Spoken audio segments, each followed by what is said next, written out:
Olá, aluno, tudo bem? Aqui é o professor Jonatas. Vamos para mais uma aula destinada ao terceiro ano do ensino médio. Nós vamos falar sobre o espaço geográfico. E não tem como falar de espaço geográfico se não falarmos do renomado professor Milton Santos. Nascido em 3 de maio de 1926, falecido infelizmente em 24 de junho de 2001, professor Milton Santos foi um ícone da geografia. Ele ganhou o Prêmio Nobel da Geografia, um grande prêmio, e também teve, se não foi, o maior cientista negro do mundo. E eu posso dizer para vocês também que foi o maior geógrafo brasileiro. Depois eu vou deixar um link para vocês assistirem um vídeo sobre o professor Milton Santos, sobre a biografia dele. Beleza? Milton Santos, de acordo com o Brasil Escola, ele foi um geógrafo brasileiro considerado por muitos como um pensador da história da geografia do Brasil e um dos maiores do mundo. Destacou-se por escrever e abordar sobre inúmeros temas como a epistemologia da geografia, a globalização, o espaço urbano, entre outros. Isso aí é um textinho do Brasil Escola, mas eu vou deixar um videozinho muito legal para vocês depois, tá bom? Vamos seguir adiante aqui agora, esse vídeo aí que eu vou mostrar para vocês depois, tá bom? Vamos lá! Vou passar adiante aqui. Vamos entender esse conceito tão importante da geografia. O que é o espaço geográfico? O professor Milton Santos mesmo definiu esse espaço geográfico como é o resultado da ação, ou seja, da atuação do homem e suas técnicas desenvolvidas ao longo da história sobre o meio natural. É nesse sentido que eu quero dizer para vocês que a tecnologia, ou seja, a técnica, ela, na medida em que ela vai evoluindo, com ela vai também a sociedade. O professor Milton Santos disse que, pela evolução das técnicas, o nosso meio natural se transformaria em um meio geográfico. Ou seja, há uma transformação da paisagem, há uma transformação do lugar, há uma transformação da região e há uma transformação do todo, do próprio espaço geográfico, também dos territórios, caso seja necessário no entendimento. Muito bem, seguindo ainda, eu posso dizer para vocês que, como aí no slide mostra para vocês, a mudança do natural para o geográfico, como eu falei. Há também a própria evolução da sociedade, as prioridades, o que a sociedade pensa de um tempo e a técnica evolui, a sociedade muda a sua forma de pensar, certo? E por fim, muda-se a paisagem, lugar, a região e o território, como eu já disse.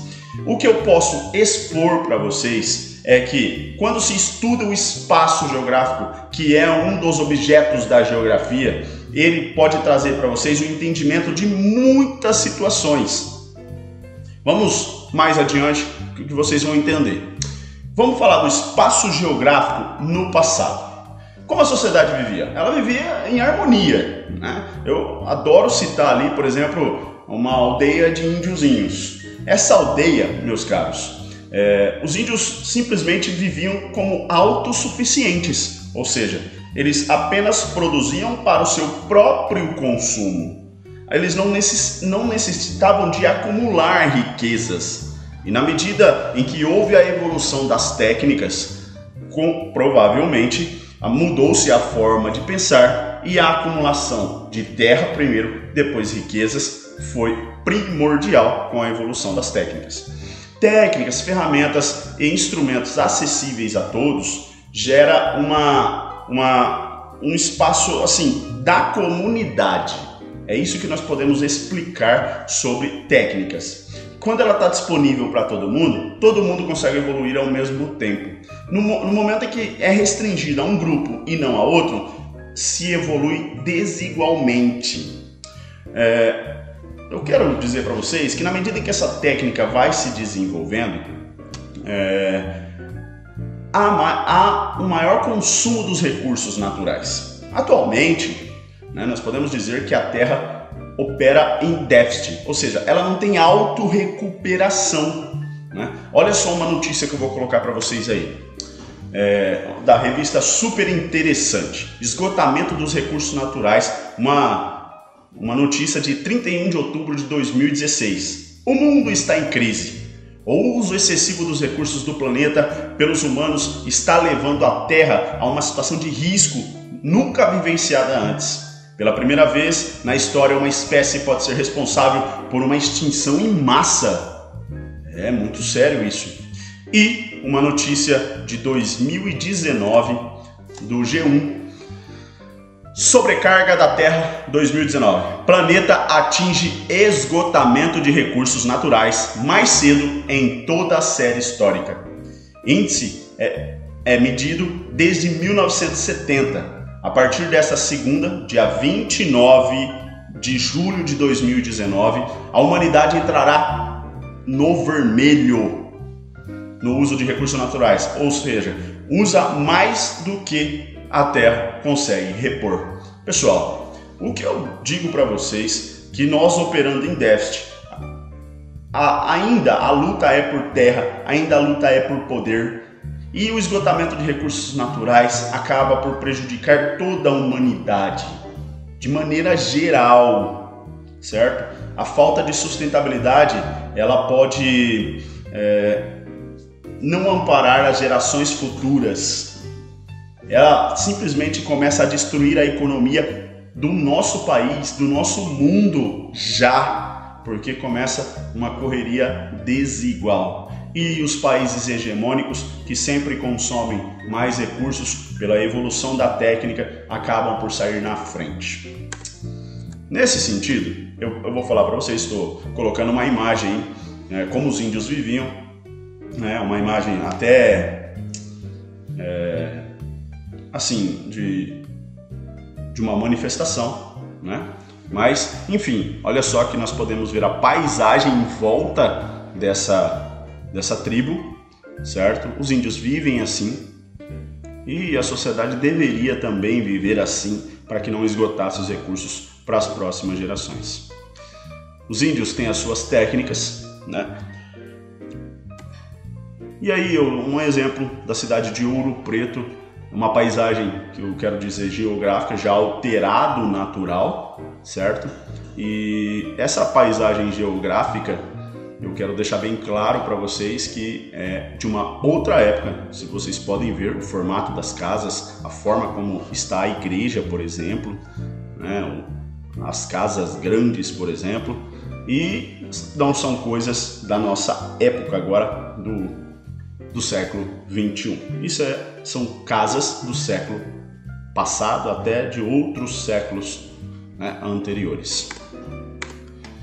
Vamos falar do espaço geográfico do imperialismo, né? Como eu já disse, a evolução das técnicas trouxe e traz acumulação de riquezas, metais e até metais preciosos também. Outras coisas também.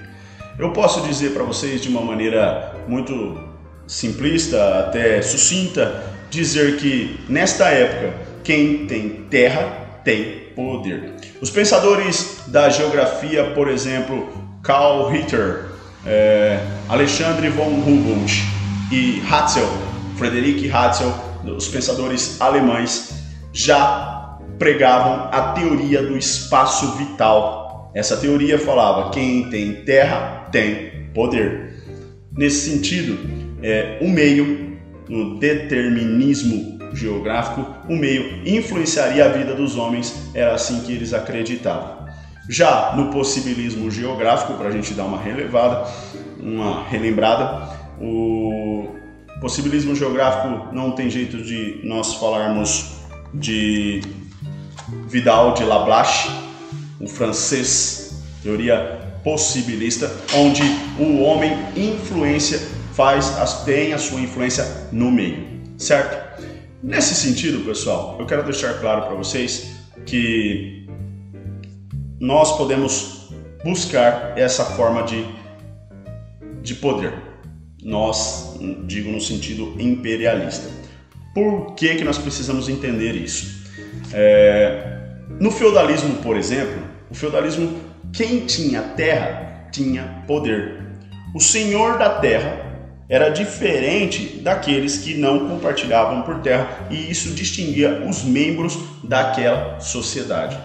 A consequência disso, né, que eu posso dizer para vocês, igual vocês estão vendo aí no slide, que houve ali a evolução das técnicas, saíram de uma sociedade, passaram por uma sociedade mais um pouco evoluída, vamos dizer assim, e essa evolução gerou uma sociedade um pouco mais complexa, né? No feudalismo gerou uma evolução também, saíram de um período e vieram para o feudalismo.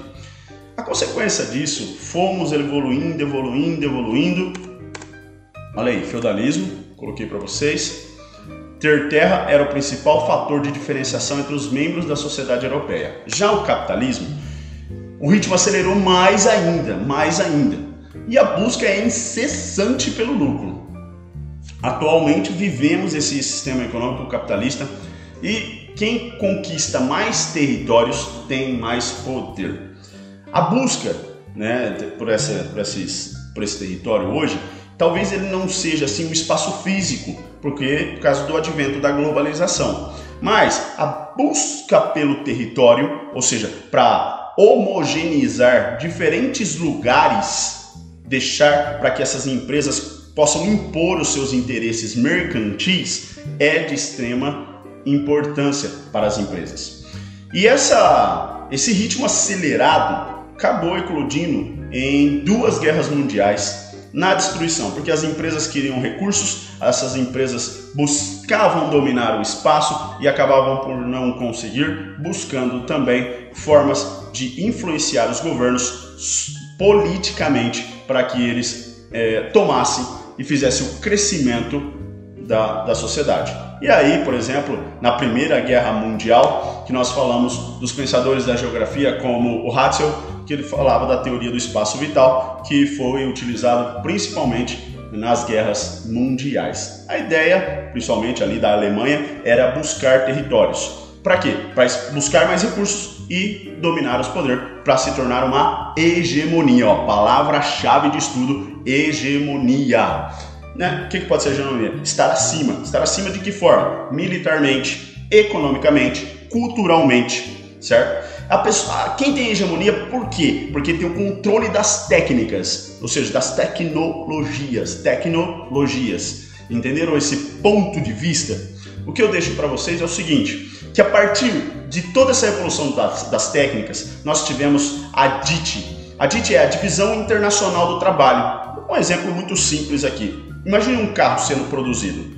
A roda é produzida num país, a estrutura do carro em outra, o banco em outro, o volante em outro lugar. E assim, são diferentes lugares, porém, só um local detém o poder da produção. Ou seja, aquele local onde eles dominam o know-how, o conhecimento daquele carro, por exemplo, ou nós podemos falar de um celular. Quem criou a ideia do celular vai receber mais do que aqueles que produzem. Geralmente, por exemplo, vou dar uma ideia da China, por exemplo, que ela trabalha com o câmbio desvalorizado. Câmbio, a troca de moedas, certo? Trabalham com o câmbio desvalorizado. Para quê? Para chamar trabalho, porque ela sabe da DIT. A DIT, a Divisão Internacional do Trabalho, faz com que você possa mandar partes para ser produzidos em outros locais para diminuir o custo da produção e automaticamente na hora da venda poder aumentar o lucro. Ou seja, uma forma de administrar, fazer mais por menos e melhor. Essa é a forma com que as empresas hoje trabalham. E quanto mais elas tentarem impor os seus interesses mercantis, ou seja, tentar homogeneizar o mundo, deixar todo mundo igualzinho em todos os locais do mundo, melhor para as empresas, porque aí todo mundo vai consumir os produtos dela. Beleza, pessoal? É isso que eu tinha para falar para vocês nesta aula. Segura aí que em breve teremos mais. Um abraço. Tchau!